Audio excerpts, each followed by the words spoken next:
Hey, hey, hey, it's Tia, baby, and I am back with another video. So I had thought about something in regards to Selena, and I know I may have talked about it years ago, but I'm gonna bring this up again. Um,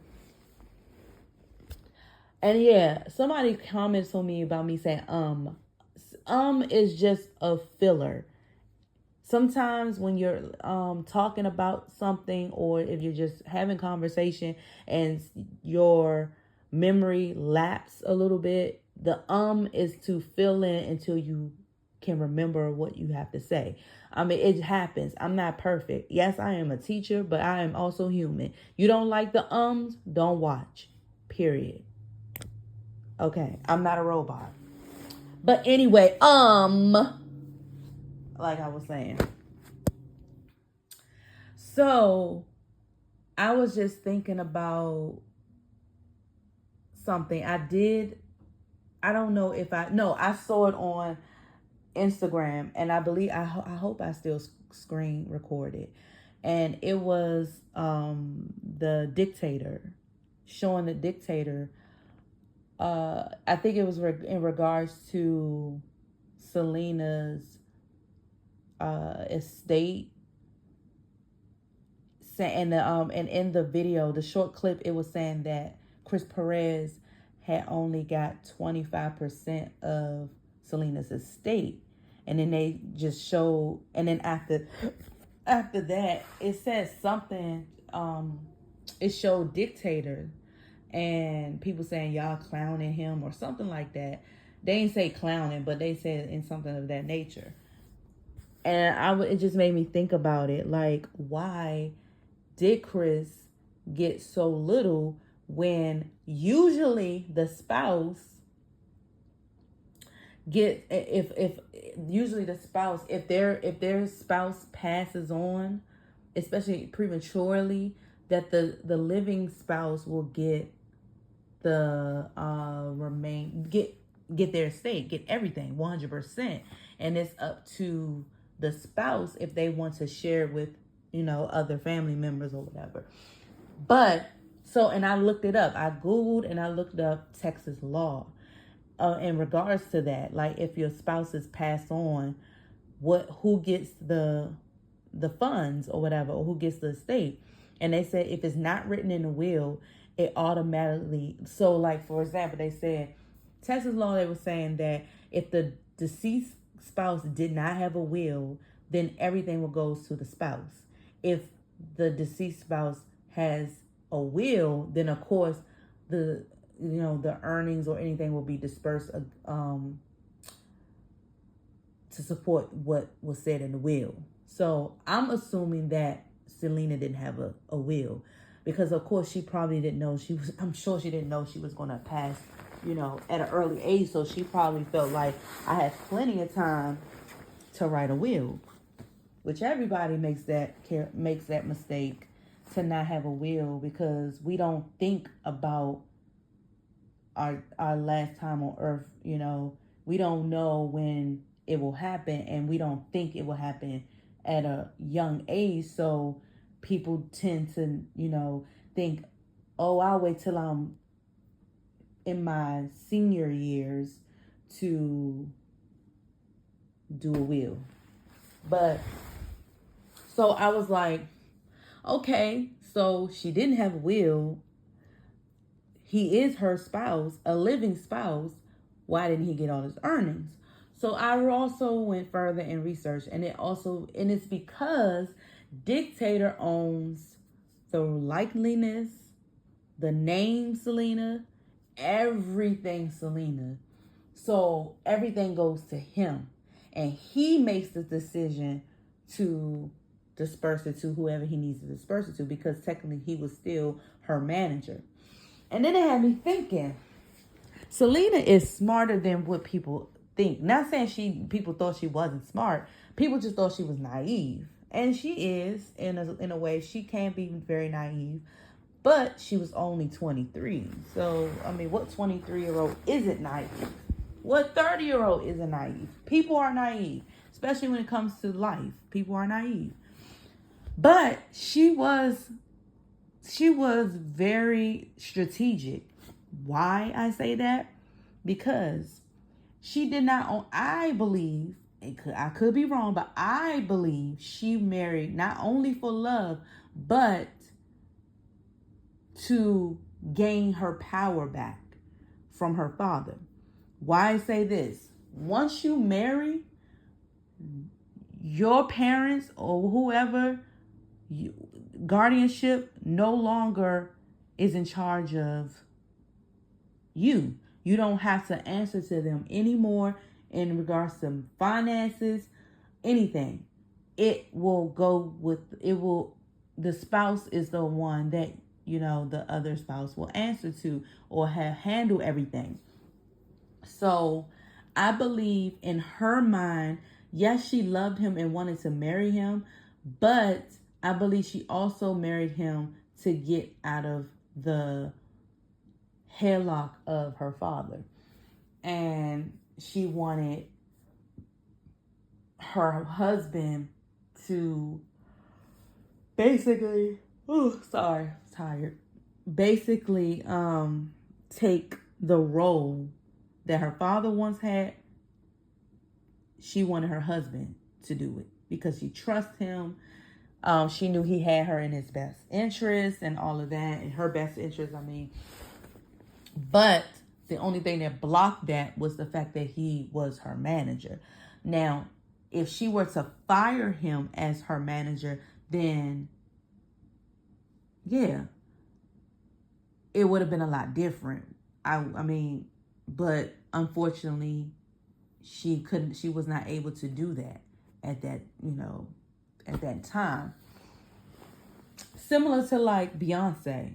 Beyonce's father, when Beyonce first came out, especially as when she was in her group, and then when she first came out as a solo artist, her father was her manager. But she didn't like the fact that her father was in control of everything and she didn't feel, even though she appreciated and she paid homage to her father at plenty of times and throughout her career, but she felt like she couldn't be her whole self because her father called the shots, because he was the manager and he was also her father. So he prohibited her from being super sexy,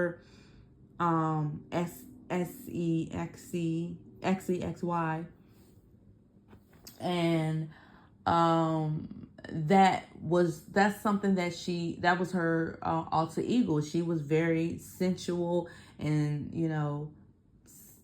all of that, and by her father being her manager, it kind of prohibited her to be 100% herself.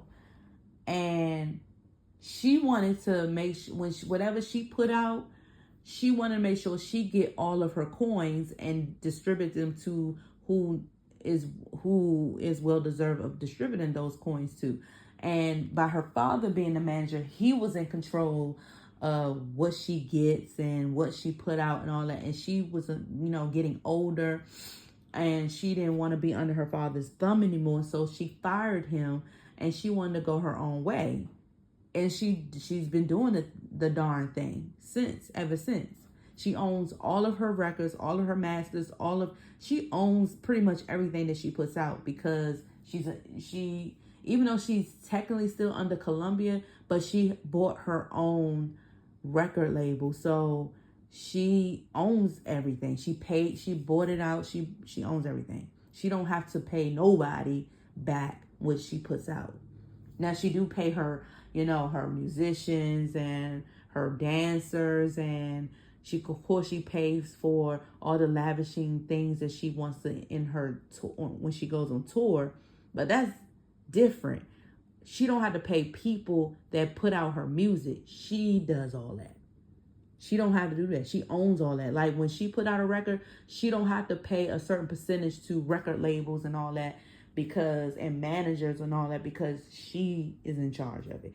So I think that eventually if Selena was still alive, I think eventually she would have fired her father, because I know she was getting older, She was a married woman. She wanted to be in her own. She wanted to be in her own spotlight. She didn't want to, because her father was also prohibiting her from being 100% SEXY. Not saying that she was scandalous or anything, but she wasn't being her 100% self because her father had a tight leash on her. And I think that once she fired him, she wasn't going to be like, I'm not saying she was going to be like Cardi B or anything, like just selling sex or anything. But I do believe that she would have been more sensual, I will say, and probably would have bigger artists featured on her songs, or she'll be featured on bigger artists that he may not condone. And I believe that would gain a lot of attention, and it will help her career boost up, and it will give her more exposure to mainstream and all of that. So I believe eventually she would have fired her father.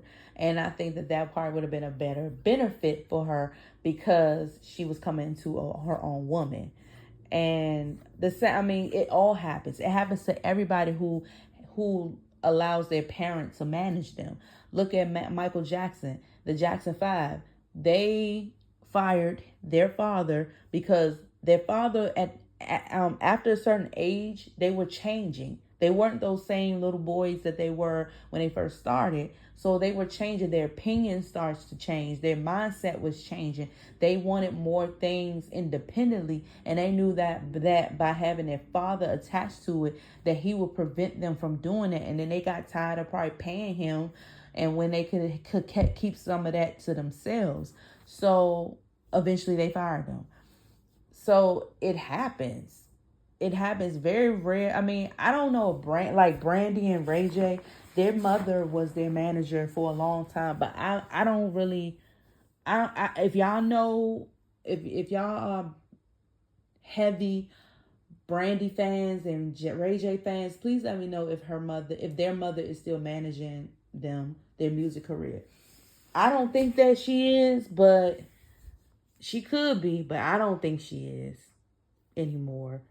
But I'm not saying I'm not a Brandy fan. I am a Brandy fan, but I'm not a heavy Brandy fan. Like I didn't have Brandy posted all over my wall.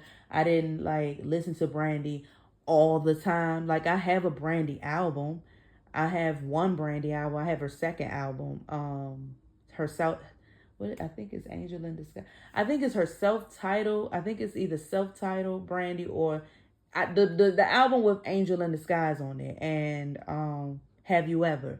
That's the album I have on there. I think that was when that was her 1998 album, so that was her second album, her sophomore album. So that's why I say I'm not a huge Brandy fan. Like when the Boy Is Mine came out, I was pro Monica. Like, and the reason why is because I love Monica's voice. Like Monica's voice is strong, is like fiery. It's like and when I used to sing that song, I don't sound like Monica, but I can do a similar, I have a similar voice to for Monica. Like it's easier to sing Monica songs than it is to Brandy. Brandy sounds a little bit more sweet, more more sweet, cloudy, not in a bad way, but just it's not like firm. It's just like soft and sensual. Like that's not me. I can't really sing like that for a long period of time. But Monica, yes, and Monica is underrated. Like people been sleeping on Monica because Monica been out as long as Brandy. Yes, they both been out around the same time, like in the early 90s. But Monica has some hits. And I don't know why people don't really give her flowers like that, because everybody be pro Brandy, and that's cool. Yeah, Brandy had her own TV show, and she had hits after hits after hits. But Monica also had hits after hits after hits. She had She had Before You Walk Out of My Life. She had Like This and Like That. She had Boy Is Mine. She had, and I listened to other songs on her first album that weren't played on the radio. So that's how I know Monica had a good album. Her Then she had on her sophomore album, she had she had Don't Take It Personal on her first album. So yeah, those are hits that were played on the radio like that. Then on her next album, she had her other songs. What was Of Course the Boy Is Mine, because it was on both albums. Then what is it? You Should Have Known Better. What else? So Gone. I know people like Street Symphony. I didn't listen to that song. What else? Boy, if you ever I don't know the rest of what is it? You're Everything to Me. That was a remake of Denise Williams' Silly. That's an old song. If you know, you know. And whatever song she has. She has plenty of songs, but she is very well slept on, and I do not know why. Because Monica is a vet in the game, and she real. I love her personality. I think she a little too real might hurt a girl feelings, but that's what you need sometimes. And I sometimes I watch her lives on Instagram, and she be she be preaching some real stuff. And I love her style and everything. And she doesn't look like she aged at all. Like, at all. So, yeah. If you don't follow Monica, follow her, because she is the ish. I'm not saying Brandy isn't, but I like me some Monica. So, that's what I'm saying. Like, that. I'm sorry I got off track, but I was only bringing up Brandy because I know Brandy's mom at one point was managing her, but I don't know if she still manages her. But I know most likely when artists first come out, they usually have their parents manage them, because that's the closest thing to them that they trust. But after a while, once they get a vet in the game, and once they grow up and have their own vision, they tend to fire their parents, because their parents prohibit them from growing, because they're still their parents. So that's why I brought up Brandy. And I think at one point, Monica's mom was managing her too. I don't know if she still manages her, but I know when she first came out, I think her mom managed her career as well. So yeah.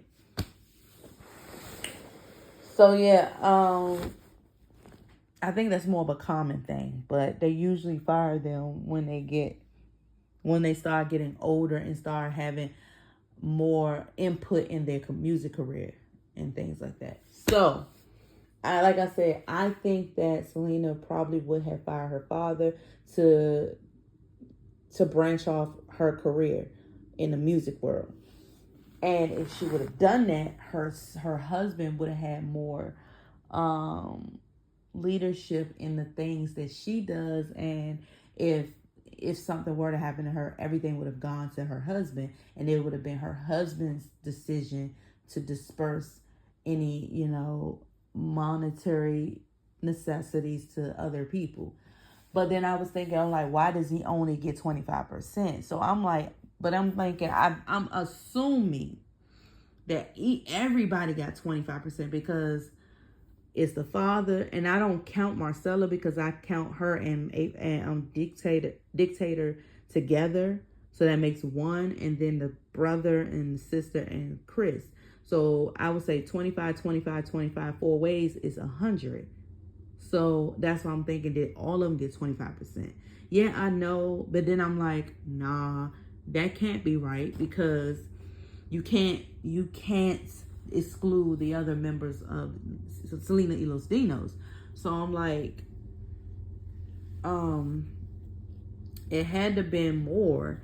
Like, it had to been that Dictator had more, the siblings had more, and then the other people in the band had the least, and Chris was included, because he probably don't consider him, blood, because he's not blood relative, but he's still a relative.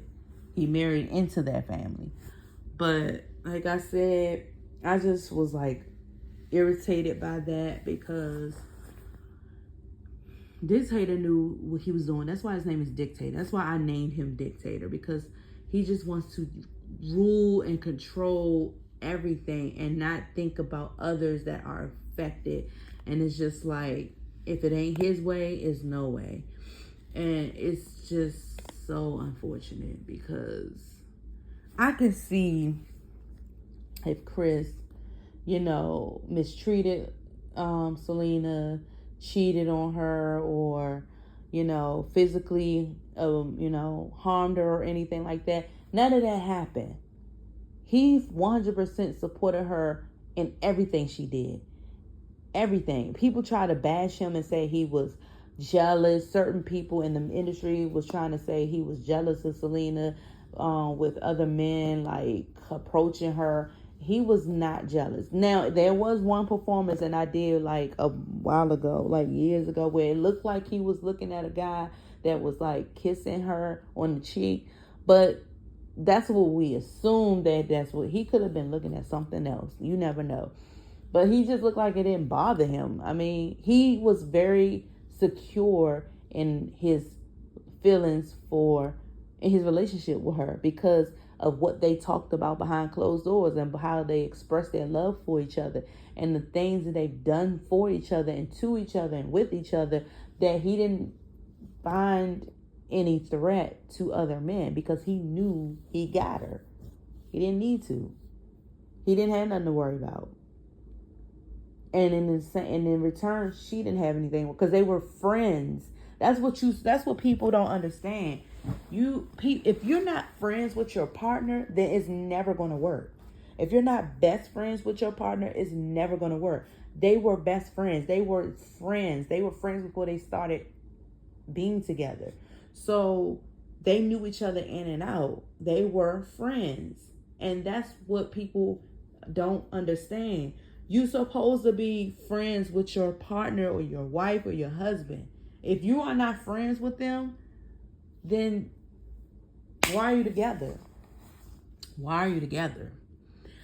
That's why when I talk about, when I bring up the YouTuber, Zaddy Chung Chung and Nicole, of course, they used to date a long time ago when they were like teenagers, but it didn't work out. But they have remained friends and they're best friends. I am, along with other people that watch them, believe that they belong together.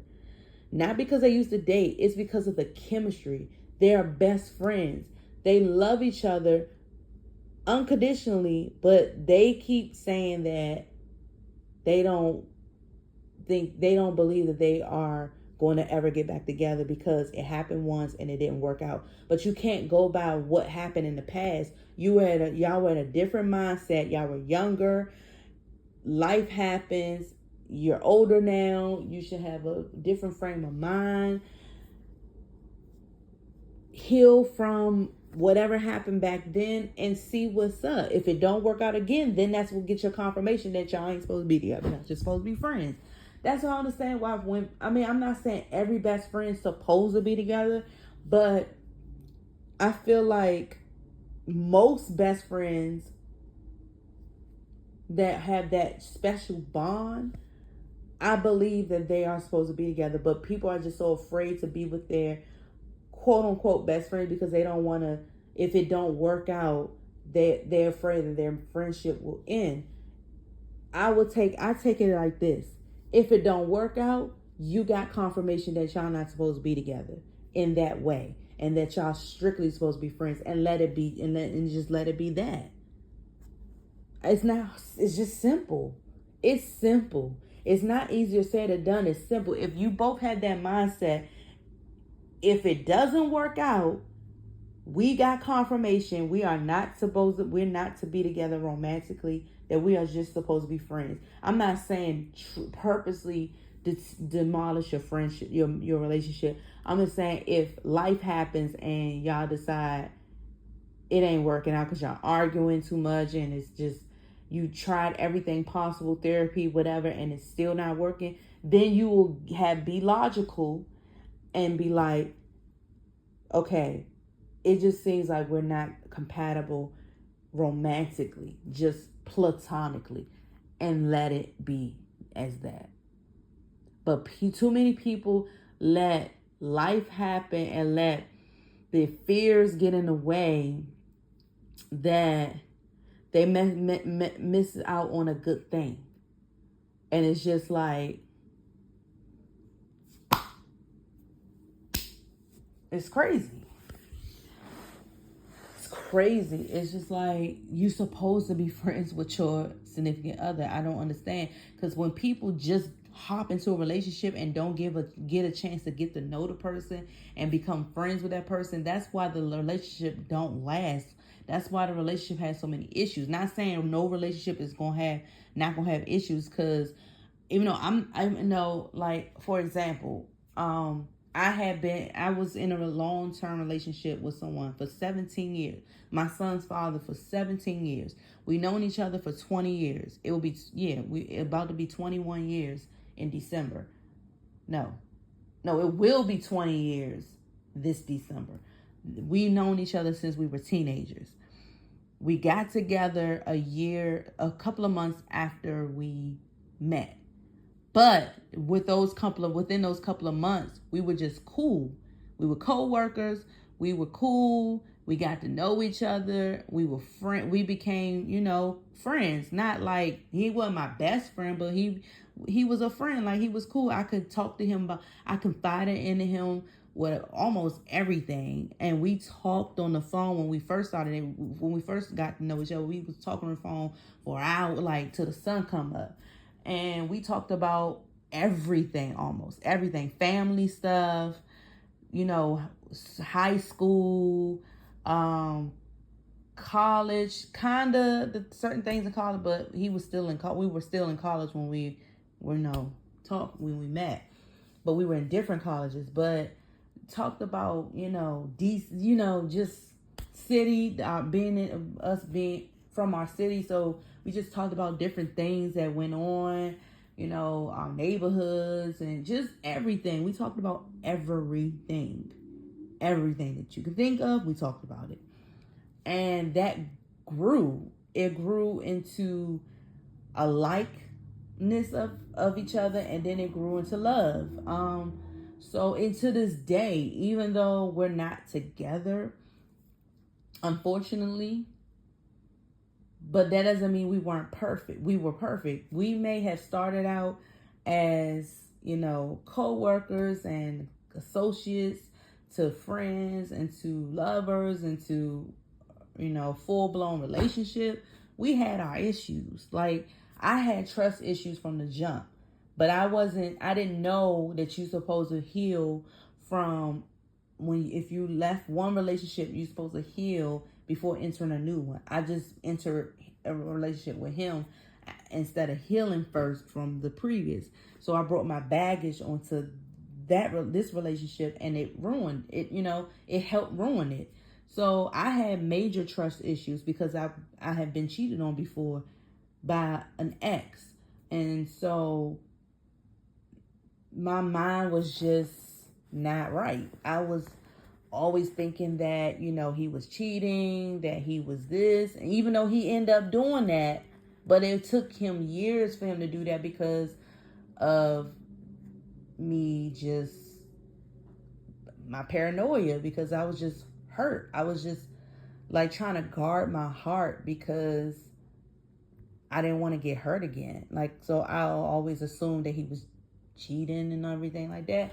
And I'm not saying that that it's my fault that he cheated, because I'm not going to blame myself for him, cheating. He did it because of his own insecurities. He did it because, things were lacking in the relationship, but instead of him talking it out with me and us,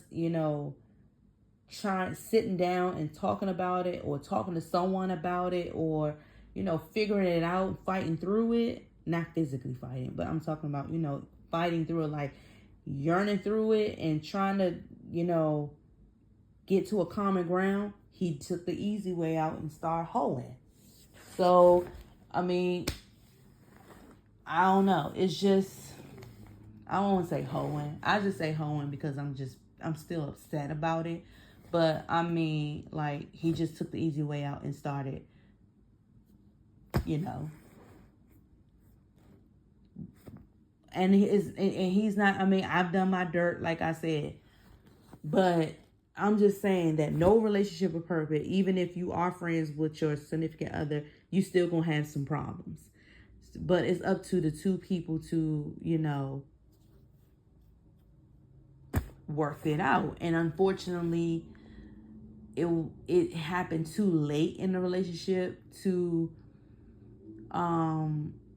it was never too late, but we both got comfortable. You know, long-term relationships can be hard because you get comfortable, you thinking nobody going nowhere, and so you're not making the effort. You like, oh, we love each other, that's all that matters, and you're not really putting the physical effort in it.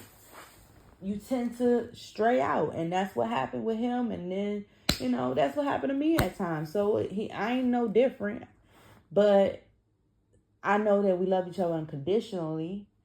But I mean, who's to say? You know, you never know. We might reconcile, we might not. I don't know, but I'm just saying that you can still be friends with somebody and still have problems in a relationship, but you can still make it through. But it's just so many people out here that are friends, that are best friends, and they scared to take that chance with them because they afraid that because they may have problems in a relationship that it's going to ruin their friendship. That's the risk you got to take. But you have to think logical about it and be like, okay, if it don't work out romantically, at least we still have our friendship. Easy. But, you know, it is what it is. But with that being said, like I said, it's so unfair and so unfortunate that her father has the ultimate say in all of her estate and not her husband. Because like I said, he was a great husband to her. She took risk. She took risk. And I know she also married because her father, you know, forced her to. No, I'm not saying her father made her marry her, but because of how her father was treating them, made her want to marry him sooner than later, because it's like basically saying, look, he ain't going nowhere. He is my husband. He ain't going nowhere. Now you can't, it's nothing you can say or do because he's my husband. Now we locked in. So that's what I meant by her father driven her to marry him sooner. They were probably going to get married anyway, but they probably was willing to wait later in life.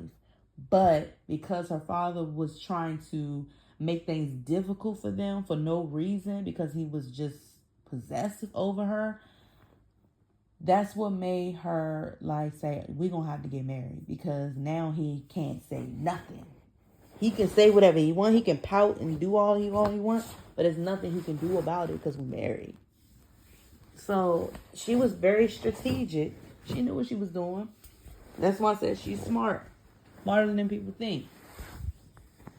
But oh, so unfortunate that she's not here, because she would have been doing some big things. I tell you, with major artists. I said this plenty of times. I feel like she was going to be an actress. I feel like she was going to be more of a voice actress for like cartoons. I feel like that's what her niche was. I feel like she would be bomb, like, and I mean in a good way. In the music industry, she will have featured mainstream artists on her songs, and she will be featured on mainstream artist songs and things like that. I feel like she would have, I don't know if she really would be in the fashion world. I couldn't see that. I can't see her being in the fashion world long term. I see her dipping back and forth in it, but not consistently. I don't know. I just can't see that right now. But who's this? I mean, I could be wrong, but I just see that, like, and then, you know, People say they don't think that her and Chris would have lasted if she would have stayed, if she was still alive. I'm not gonna speak on that. I'm not gonna speak that negativity on that because, like I said, they had problems in their marriage. Like I said, nobody's perfect, but they was to the point where they were on the verge of divorce. They had problems.